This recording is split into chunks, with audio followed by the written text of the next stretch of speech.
Penasihat Aprindo Roy Nicholas Mandey meminta pemerintah menunda kenaikan PPN 12%. Kenaikan PPN 12% dinilai belum tepat diberlakukan saat konsumsi masyarakat lemah.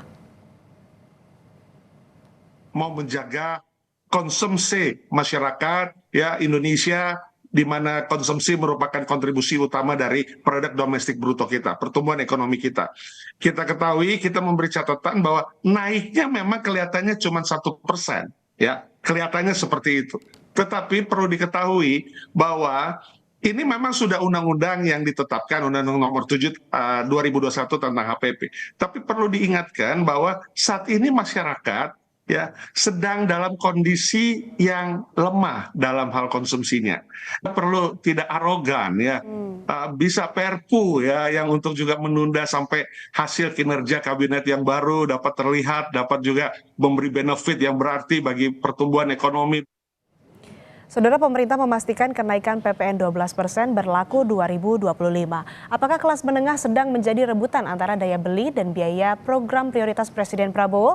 Sudah bergabung Guru Besar Universitas Ekonomi, Fakultas Ekonomi, Guru Besar Fakultas Ekonomi dan Bisnis Universitas Indonesia, Profesor Teresa Aulia Valianti. Selamat pagi, Prof. Apa kabar?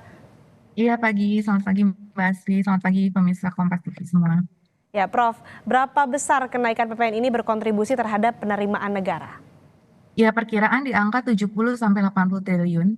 Jadi target pemerintah itu ingin mendapatkan tambahan sekitar itu tadi 70 sampai 80 triliun. Nah, kalau kita belajar dari tahun yang sebelumnya naik dari 10 ke 11 itu waktu itu sekitar 25 sampai 30 triliun ya, tetapi in reality bisa sekitar 50 T. Jadi untuk yang sekarang naik dari 11 ke 12 itu targetnya itu bisa berkontribusi bertambah 70 sampai 80 triliun dari total target pemerintah kan di 2025 itu 2100-an, 2180 triliun target penerimaan dari perpajakan. Oke. Targetnya bisa memberikan 70 sampai 80 triliun terhadap penerimaan negara. Nah, lalu PPN ini naik, apakah artinya memang negara butuh biaya untuk program prioritas seperti makan bergizi gratis dan hanya PPN sebagai sumber pembiayaan selain utang? Tentu banyak hal, pajak penerimaan pajak kita tuh macam-macam ya, selain PPN kan ada PPH, justru PPH itu selama ini menopang lebih besar ya, kalau kita lihat di data 2023 itu kan 1.000 triliun dari PPH, 750-an dari PPN, dari cukai, ya dari cukai sekitar 221 T, biaya masuk 60 T, biaya keluar 13 T, PNBP 600 T.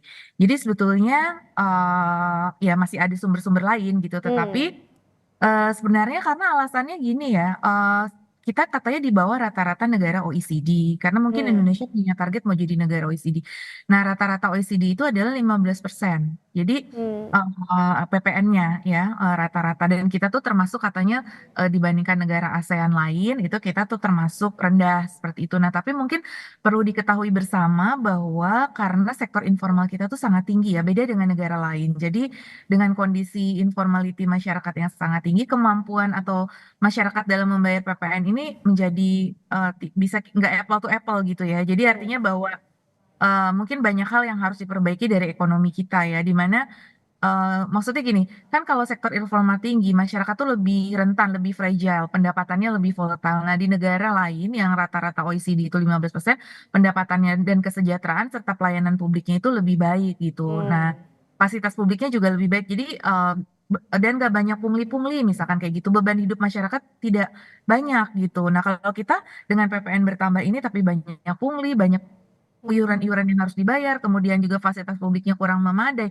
Nah, itu yang nggak apple to apple-nya di situ mungkin yang perlu dikaji oleh pemerintah lebih jauh. Dan sebenarnya ada pendapatan lain yang bisa digenjot yaitu PPH, terutama PPH untuk atas ya, yang mungkin itu masih bisa kita tingkatkan, yang belum optimal seperti itu. Jadi masih banyak tax avoidance, tax evasion yang bisa kita kejar dulu gitu. Nah, tapi kan kita lebih ya mungkin tadi ya karena ada target-target yang ingin dicapai oleh pemerintah tadi. Jadi mungkin yang perlu dikaji sebetulnya itu pendapatan lain kan mau ditingkatkan gitu. Terutama yang ini baru-baru ini juga akan keluar RUU sedang digodok RUU Tax Amnesty Jilid 3. Nah, itu kan sebetulnya nanti ada tambahan pendapatan juga. Jadi apakah nggak wise juga kalau kita review? Maksudnya kalau bersamaan nanti ada jadi tax amnesty dan sebagainya, apakah masih perlu kenaikan PPN ini? Karena tadi kondisi masyarakat dengan IKK yang turun, walaupun masih optimis ya, indeks penjualan retail yang turun.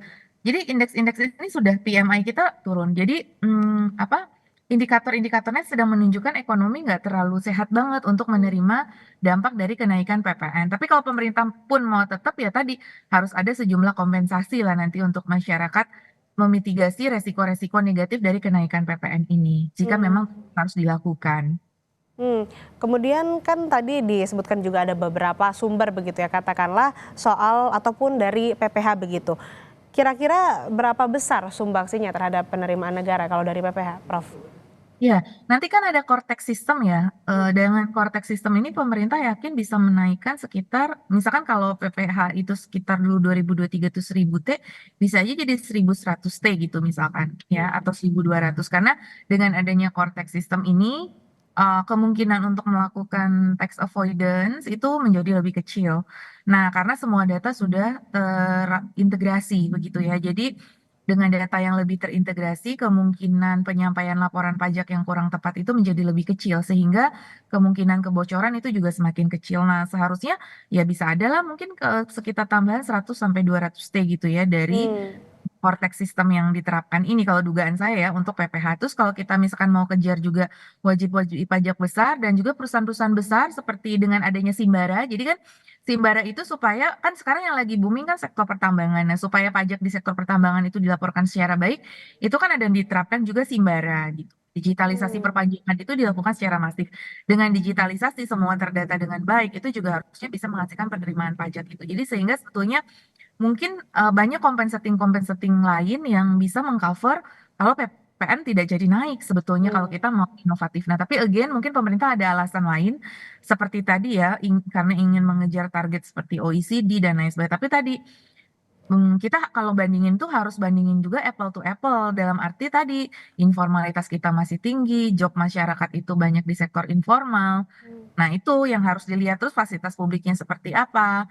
Dan kemudian tadi tingkat kepatuhan PPR apa terhadap pembayaran pajak ini juga belum merata. Jadi prinsip keadilan ya. Kalau ini kan akan kena ke semua ya. Kalau Hmm. misalkan PPH kan hanya ke korporasi besar atau ke tadi individu-individu yang dengan pendapatan yang tinggi, yang mereka kemampuan untuk menyerap dampak negatif dari kenaikan pajak itu mereka lebih kuat gitu. Nah, kalau ini kan semua terdampak. Nah, ini yang kita khawatirkan ini yang nanti dengan daya beli masyarakat turun, pertumbuhan ekonomi turun, nanti akhirnya pajak sendiri itu bisa turun karena kan ada lever curve ya. Lever curve itu suatu Betul. titik optimum.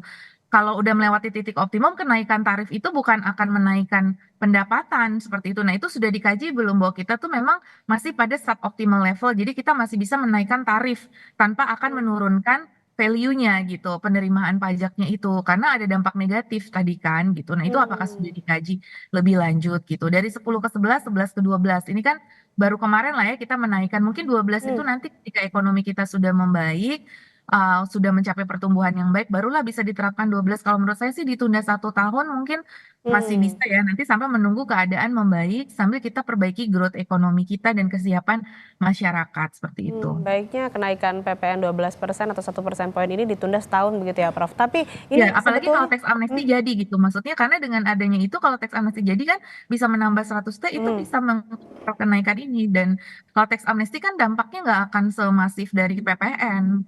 Gitu. tapi sebetulnya sesulit itukah mencari alternatif pendanaan untuk APBN? Apakah kenaikan tax ratio juga jadi hal yang mustahil?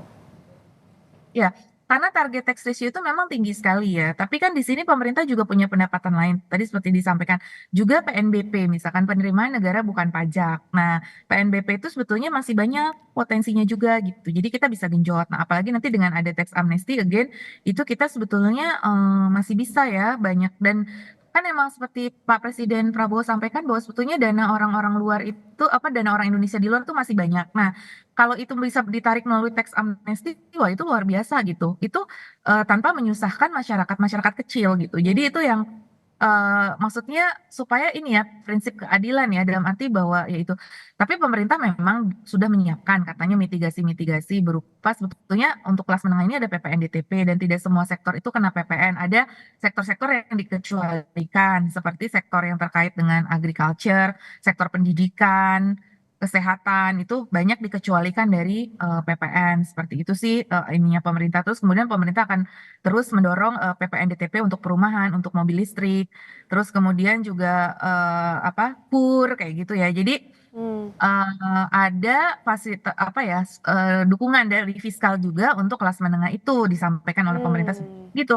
Kan kalau itu belum tentu semua dapat, tapi kalau PPN itu semua akan terkena. Nah, itu masalahnya. Jadi itu ya secara distribution impact-nya itu akan lebih worse gitu kalau untuk PPN. Makanya kalau bisa itu terakhir sih kalau menurut saya sih menunggu kita kondisi stabil dulu gitu ya. Tapi kan again pemerintah mungkin ada pertimbangannya selama itu didukung oleh kajian dan kemudian ada kompensasi untuk menjaga kelas menengah ini gitu ya. Jangan sampai juga ini menimbulkan keresahan di masyarakat seperti itu. Di tengah kita sekarang ada gelombang PHK dan lain sebagainya. Tentu kenaikan PPN ini jangan sampai menjadi fireback kepada kita gitu. Jadi tahu-tahu nanti kenaikan pajaknya tidak 70 sampai 80 triliun karena tadi ada efek negatif dari penurunan konsumsi ataupun peningkatan inflasi. Karena pemerintah sebetulnya sudah bikin simulasi juga kalau tidak salah ataupun beberapa penelitian dampak ke inflasi itu akan naik 0,3 sampai 0,5.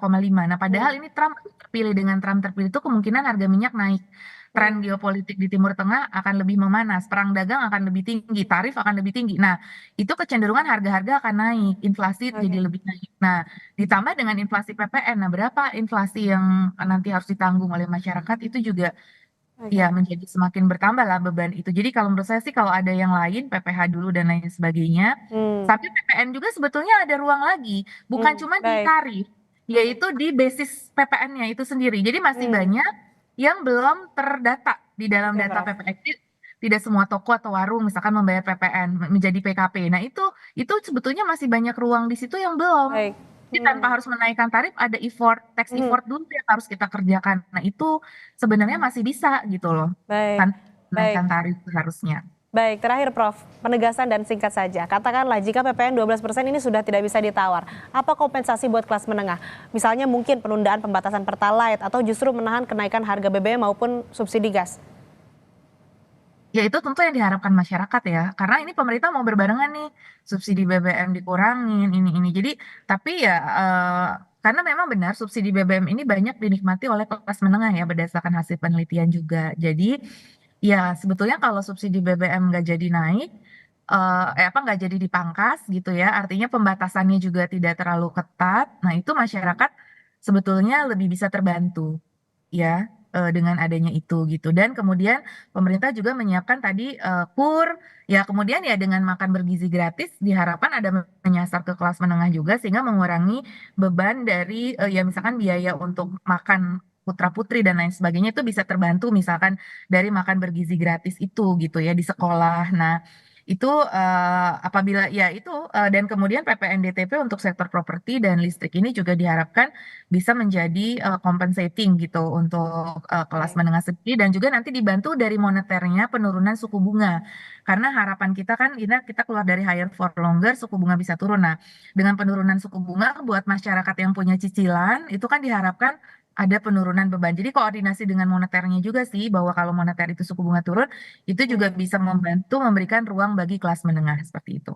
Baik, dengan kenaikan PPN 12% ini harapannya diterapkan sebijak mungkin karena kita ketahui juga ini kan berdampak kepada seluruh lapisan masyarakat termasuk kelas menengah yang punya peran besar dalam pertumbuhan ekonomi. Terima kasih Profesor Telisa Aulia Valianti telah bergabung bersama kami di Kompas TV di Kompas Bisnis. Sehat selalu Prof.